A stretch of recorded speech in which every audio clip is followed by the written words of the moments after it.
जीव मंडल लाखों जीवों का घर है। क्या ये सभी एक ही भूमि या जल के भाग पर सहनिवास करते हैं? कदापि नहीं।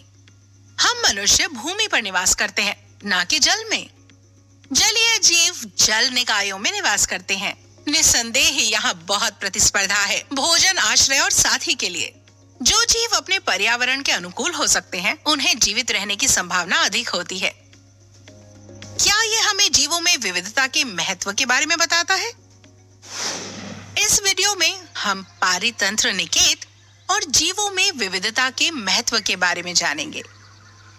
अगर हम इस अफ्रीकी घास के मैदान को देखें, तो हम यहाँ दो अलग अलग प्रकार के जंतुओं को देख सकते हैं, जैसे शेर और ज़ेब्रा। हम ये कह सकते हैं कि दोनों इस घास के मैदान में आवास करते हैं, लेकिन क्या उनमें कोई अंतर है? एक पारितंत्र निकेत पारितंत्र में एक प्रजाति की स्थिति का वर्णन करता है। ये कई मापदंडों को आवृत करता है, जैसे आवास, पोषण विधि, जनन विधि आदि। अतः भले ही ज़ेब्रा और शेर एक ही आवास में रहते हों, लेकिन उनके निकेत एक दूसरे से बहुत भिन्न होते हैं। ज़ेब्रा शाकाहारी होते हैं और घास खाते हैं, जबकि शेर मांसाहारी होते हैं और ज़ेब्रा जैसे अन्य जीवों को खाते हैं। तो क्या इसका अर्थ ये है कि सभी मांसाहारियों का समान निकेत होता है? आइए इसका उत्तर ढूंढते हैं। शेर सामान्यतः शिकार करने के लिए अपनी ताकत का प्रयोग करता है और भैंस या हाथियों जैसे बड़े जंतुओं के पीछे जाता है। आइए अब हम एक शिकारी चीते को देखें। चीता भी एक मांसाहारी है, लेकिन शेर के विपरीत। ये शिकार करने के लिए अपनी गति और फुर्ती का उपयोग करता है और छोटे और तेज जंतुओं जैसे खरगोश के पीछे जाता है।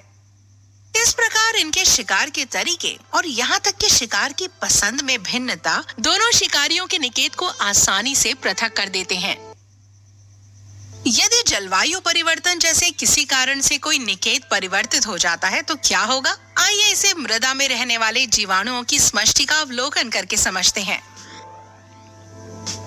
मान लीजिए कि एक सूडोमोनास प्रजाति इस मृदा में उदासीन 7 के करीब पीएच पर रहती है, लेकिन पास का एक उद्योग अम्लीय अपशिष्ट को यहाँ फेंक रहा है, जो पीएच को घटाकर 4 कर देता है।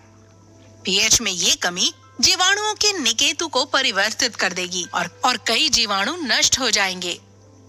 हालांकि कुछ ऐसी किस्में उपस्थित हो सकती हैं जो कम पीएच को सहन करके नए अम्लीय निकेत में जीवित रहने में सक्षम हो।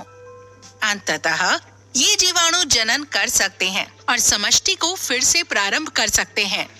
अतः विविधता समान समष्टि के सदस्यों के मध्य लक्षणों में अंतर को संदर्भित करती है। ये समष्टि को प्रतिकूल परिस्थितियों में जीवित रहने में सहायता कर सकती है, लेकिन ये हमेशा उपयोगी नहीं हो सकता है। इस प्रकार का एक प्रसिद्ध उदाहरण औद्योगिक क्रांति के दौरान इंग्लैंड में पेपर्ड शलभ का विकास है। आइए हम इंग्लैंड में ऐसे ही एक उद्योग के पास एक वन में चलते हैं।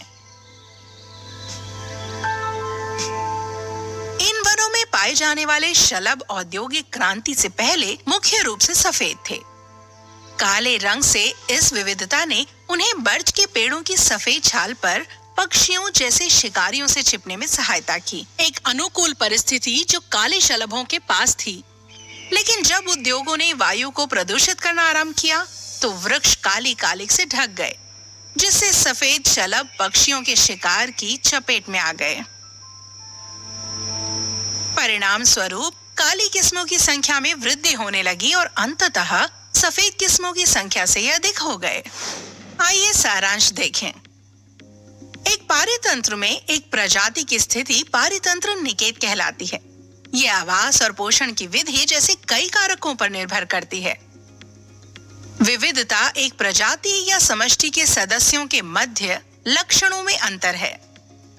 ये एक प्रजाति के अस्तित्व के लिए महत्वपूर्ण होती है, लेकिन हमेशा उपयोगी नहीं हो सकती। क्या आप जानते हैं कि कुछ जापानी आबादी में जीन का उत्परिवर्तित संस्करण होता है, जो हृदय संबंधी समस्याओं के प्रति उनकी संवेदनशीलता को कम करता है? खुशकिस्मत। विविधताएं और उत्परिवर्तन अस्तित्व को सुसाध्य बनाते हैं, जीवन काल को बढ़ाते हैं और प्रजातियों के लिए लाभकारी होते हैं। हमारे आने वाले वीडियो में उत्परिवर्तन के बारे में जानिए।